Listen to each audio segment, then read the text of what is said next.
अस्सलाम वालेकुम। सबसे पहले चाइनीज़ मार्केट जो कि बेसिकली 3 4 5 दिन के लिए बंद थी, लास्ट वीक में वापस रीओपन हुई है और स्टेबल लेवल्स के ऊपर ओपन हुई है।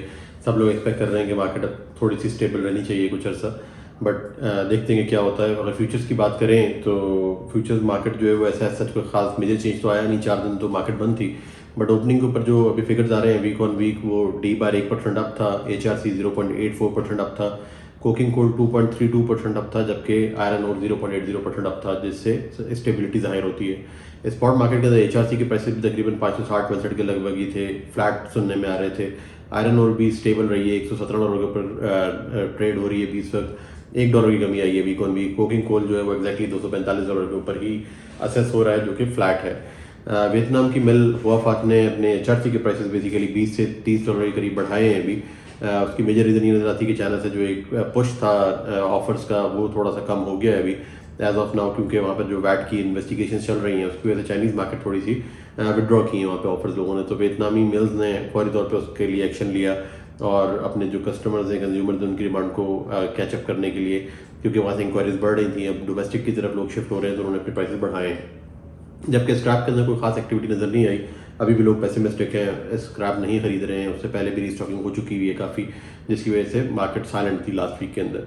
अगर हम बात करें जापानीज़ प्राइसेस की, तो वो भी फ्लैट रहे हैं। डोमेस्टिक मिल भी उनकी डोमेस्टिक मिल्स भी जो है वो रेगुलर प्राइसेस अपनी फ्लैट प्राइसेस के ऊपर काम कर रहे हैं। और बाकी के जो रीजन्स हैं, अगर कोरिया की बात करें तो वहाँ पर भी स्लगिश मूवमेंट रही है। स्क्रैप की कोई खास रिक्वायरमेंट नहीं थी। $4 के करीब उन्होंने प्राइसेस वहाँ पे ऑफर्स जो है वो कम किया आना शुरू हो गई हैं, और उससे पहले भी रिडक्शंस मिल्स कर चुकी हैं अपनी प्राइसेस के अंदर। उसकी मेजर वजह ये है कि वहाँ पर भी कंस्ट्रक्शन का एक क्राइसिस चल रहा है। उधर भी कंस्ट्रक्शन के हवाले से वो लोग ज़्यादा पॉजिटिव नहीं है, जिसकी वजह से कोई खास बुलिश मूड्स नहीं आ पा रहे। सबसे ज़्यादा जो इम्पोर्टेंट इवेंट था लास्ट वीक के अंदर, वो एयरपास कॉन्फ्रेंस थी, जो कि जर्मनी के अंदर हुई है, और सब वहीं पर इकट्ठे थे और मार्केट के ट्रेंड को एनालाइज कर रहे थे। तो वहाँ पर काफ़ी चीज़ों के ऊपर डिबेट्स हुई हैं, जिनमें मोटी मोटी चाइनीज़ प्रोडक्शन कि चाइना लास्ट ईयर क्या एक्सपोर्ट कर रहा था, अब तकरीबन 30% के करीब ज़्यादा एक्सपोर्ट किया फर्स्ट क्वार्टर के अंदर 2024 में। उसके मेजर रीजंस क्या हैं, डोमेस्टिक कंजम्पशन क्यों नहीं आ पा रही, और किस तरफ चाइना जाएगा, अभी क्या फर्दर डंपिंग करता रहेगा, जिस तरह 2015 के अंदर डंपिंग करता था, उसी तरह की सिचुएशन पैदा हो रही है। बाकी लोग किस तरह कम्पीट करेंगे चाइना से, और डोमेस्टिक उनकी जो डिमांड है नेचुरल, वो वापस आ रही है या नहीं आ रही, जो कि चीज़ें नेगेटिव थी। उस हवाले से लोग थोड़ा वरिड थे चाइनीज़ वॉल्यूम्स को लेकर। इसी तरह उन्होंने टर्की के ऊपर बात की कि टर्की ने जो वॉल्यूम्स की हैं उनकी भी प्रोडक्शंस काफ़ी ज़्यादा बढ़ गई हैं इस साल, और फर्स्ट क्वार्टर के अंदर उनकी भी एक्सपोर्ट्स भी बेसिकली बढ़ी हैं। कुछ मार्केट को उन्होंने टैप किया है, यूरोप मार्केट को काफ़ी अच्छे तरीके से सप्लाई देते रहे हैं टर्किश जो मिल्स हैं, तो उसके बारे में बात हुई। फिर उसके बाद यूरोपियन ग्रीन स्टील के बारे से बात हुई कि जो उनकी बॉर्डर टैक्स मैनेजमेंट सिस्टम है वो किस तरीके से इम्प्लीमेंट होगा। आने वाले वक्तों के अंदर ब्लास्ट फर्नेस को ऑपरेट करना मुश्किल होगा यूरोप के लिए भी, बाकी कंट्रीज़ के लिए भी। यूरोप सबसे ज़्यादा फोरफ्रंट पे इसके लिए, तो उनकी मिल्स को ज़्यादा तंगी आएगी। जो प्राइम स्क्रैप्स हैं उनकी डिमांड बढ़ेगी आने वाले सालों के अंदर। हर बंदा रिसाइकिल करना चाहेगा बजाय आयरन ओर से बनाने को। तो उन सारी चीज़ों पे जो कि रेगुलर एक डिस्कशन जो है वो होती रही। इसी तरह यूरोपियन स्क्रैप बाउंड्री सिस्टम जो है, उनकी जो रिस्ट्रिक्शंस हैं वो बढ़ती जाएंगी। यूरोप से स्क्रैप एक्सपोर्ट थोड़ा सा कम होगा आने वाले सालों के अंदर। ये तमाम चीज़ें थी जो कि डिस्कस हुई हैं उस कॉन्फ्रेंस के अंदर। इसका मैं आर्टिकल आप लोगों को शेयर कर दूंगा, बेसिकली उसका लिंक। और टर्की की अगर स्क्रैप की बात की जाए तो वहाँ पर खामोशी रही काफ़ी लास्ट वीक के अंदर। एक वेसल सुनने के लिए आया सिर्फ, जिस जो डील वहाँ पर कंक्लूड हुई है वो तकरीबन $383 HMS का प्राइस था, जबकि $403 बोनस का और श्रेड का प्राइस था। खासा प्रेशर रहा स्क्रैप की प्राइस के ऊपर, क्योंकि उनका रीबार जो है वो सेल नहीं हो रहा। उस हिसाब से रीबार की मार्केट टर्की के अंदर स्टेबल है, तकरीबन 585 से 90 के करीब FOB प्राइसेस हैं। अगर यूरोपियन HMS की बात करें, US कार्गो को देखते हुए तकरीबन 387 के आसपास उसका प्राइस, बेसिकली 377 के आसपास प्राइस अभी इस वक्त बैठता है 77-78 पे, बट सेल्स नहीं हो रही हैं इस हफ्ते। देखना है, क्योंकि एक वजह उसकी सेल्स ना होने की लास्ट वीक में ये भी कि जो 12-13 वेसल उससे पिछले हफ्ते के अंदर बुक हुए थे, काफ़ी ज़्यादा जो है वहाँ पर जो रीस्टॉकिंग है वो हो चुकी थी एक्चुअली ऑलरेडी। तो अब आगे देखते हैं कि टर्की क्या करता है, बट प्रेशर है स्क्रैप सेलर्स के ऊपर। इन अ सेंस के माल तो काफ़ी बेकार है उनका, बट इनफ्लोज बहुत ज़्यादा श्रिंक हुए हैं अभी इस वक्त, तो उसकी वजह से प्राइसेस बेसिकली गिर नहीं रही हैं और वो रेजिस्ट कर रहे हैं कि प्राइसेस मेंटेन रखेंगे। ईरान और रशिया की बात करें अगर, तो वहाँ पर भी सिचुएशन को खास चेंज नहीं हुई है। 475 FOB का प्राइस बिलेट्स का आ रहा है ईरान के अंदर, जो कि स्टेबल है। यूरोपियन मार्केट्स भी अभी इस वक्त स्टेबल हैं।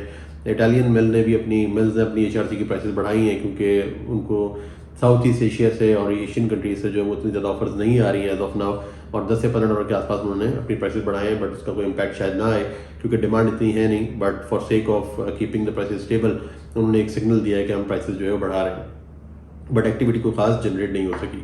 और जो यूरोपियन यार्ड्स के ऊपर इन्फ्लोज हैं वो काफ़ी ज़्यादा डिफिकल्ट हो रहे हैं, उनको अपनी रॉ फीड नहीं मिल रही है, जिसकी वजह से प्राइसेस उन्होंने सस्टेन किए हैं, बल्कि प्राइसेस बढ़ाए भी हैं, तकरीबन 5 से 8 यूरो के आसपास डॉक्स के ऊपर प्राइसेस बढ़े हैं, और उनको दिक्कत आ रही है अपनी रीस्टॉकिंग करने के लिए। जो वेसल्स बेचे हुए हैं उन्होंने, उसके लिए उनको माल चाहिए और उनको बड़े स्टेबल प्राइसेस के ऊपर माल खरीदना पड़ रहा है। तो किसी किस्म की एक डाउनवर्ड ट्रेजेक्ट्री अभी तक नज़र नहीं आ रही है, बट कीपिंग इन व्यू जो फिनिश की सेल्स के हालात हैं, जो स्लो सिचुएशन है, उसको अभी भी लोग लेकर वरिड ज़रूर है। यूएस की मार्केट की बात की जाए तो वहाँ पर भी मिल्स निगोशिएट कर रही हैं कि प्राइसेस किस तरीके से 10-15 डॉलर ही कम करवाए जा सकें और मई की जो प्राइसेस हैं वो नीचे सेट हो सकें, बट उसके बारे में अभी तक डिस्कशन ही चल रही हैं। कोई वाज़ेह तौर पे चीज़ निकल के सामने नहीं आई, बट HRC की प्राइसेस वहाँ पर मिल्स ने कुछ कम कर दी हैं, जिसकी वजह से एक नेगेटिव इम्पैक्ट ज़रूर आएगा, और हो सकता है कि प्राइसेस खैर बढ़ेंगे तो नहीं, और एक डाउनवर्ड उसके अंदर नेगेटिव करेक्शन होने के खदशात मौजूद हैं वहाँ पर। कंटेनराइज एक्सपोर्ट भी अफेक्टेड है यूएसए की, और वहाँ पर भी अभी इस वक्त एज ऑफ नाउ कोई ख़ास एक्टिविटी नज़र नहीं आ रही है, काफ़ी स्लो एक्टिविटी है, जिसकी वजह से उनके ऊपर प्राइसेस का प्रेशर है, और हो सकता है कि प्राइसेस की एडजस्टमेंट थोड़ी बहुत डाउनवर्ड हो वहाँ पर। India was one of the most active market last week के अंदर, जिसने काफ़ी ज़्यादा बाइंग भी की, स्क्रैप की बाइंग भी की, डोमेस्टिक प्राइसेस बढ़ रही थी, सरिये के प्राइसेस जो है वो तो तकरीबन 2-2.5 हज़ार रुपये पर टन बढ़ा दिए वहाँ पे मिल्स ने। स्क्रैप की प्राइसेस भी इसी तरह 1500 से लेकर 2000-2500 तक बढ़े हैं लास्ट वीक के अंदर। स्पॉन्ज आयरन के प्राइसेस भी 800,000 रुपये बढ़े हैं।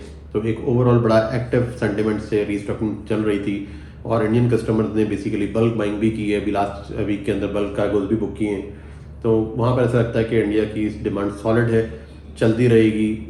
दुबई को भी काफ़ी ज़्यादा सहारा दिया हुआ है अभी उन्होंने, इस वक्त जो प्राइसेस दुबई के हैं वो पाकिस्तान कम्पीट नहीं कर पा रहा, तो एक तरह से बड़ी अच्छी मार्केट चल रही है। बांग्लादेश के अंदर कोई खास एक्टिविटी सुनने में नहीं आई, मार्केट अभी भी स्टेगनेंट है। पाकिस्तान की बात की जाए तो यहाँ पर काफ़ी ज़्यादा मंदे का रुझान है, नेगेटिव सेंटिमेंट्स हैं, नेगेटिव बातें कर रहे हैं लोग मोस्टली, बट लोगों को उम्मीद है कि होपफुली 10-12-15 दिन के अंदर जब इतनी ज़्यादा तंगी आ चुकी है तो शायद प्राइसेस जो है वो स्टेबलाइज हों और रीबाउंड हों। यहाँ से जो ऑफर्स आ रही थी वो 425 के लगभग आ रही थी स्ट्रेडिट की, कुछ ऑफर 427, 28, 30 की भी थी, बट जो कारोबार हुआ वो 422, 23, 25 इस तरीके से लोगों ने कुछ बुकिंग्स की हैं, but most of the customers market में नहीं थे और वेट एंड वॉच की पोजीशन में थे। इस हफ्ते देखते हैं कि सिचुएशन सेंटिमेंट चेंज होते हैं या नहीं होते। रीबार की प्राइसेस अभी भी स्टेबल हैं, बट स्लो एक्टिविटी है, लिक्विडिटी के क्राइसिस अभी भी मौजूद हैं, बट उम्मीद की जा रही है कि हो सकता है कि इस हफ्ते के अंदर कुछ ना कुछ रीस्टॉकिंग के लिए कस्टमर्स का आना पड़े, क्योंकि इंडिया बड़ा टफ कंपटीशन दे रहा है। आहिस्ता आहिस्ता जो आसार हैं प्राइसेस नीचे जाने के वो खत्म होते जा रहे हैं। कोई ना कोई मार्केट आगे बढ़कर टर्की आ जाता है, इंडिया आ जाता है, तो लोगों को प्राइसेस पे ही माल खरीदना पड़ता है। स्क्रैप यार्ड्स को बेसिकली कोई गुंजाइश नहीं मिल रही पीछे से अपनी जो रॉ फीड है उसके प्राइसेस घटाने की, जिसकी वजह से सारे का सारा प्रेशर जो है पास ऑन हो रहा है कस्टमर्स के ऊपर, और इंडिया भी अच्छी बाइंग के अंदर है।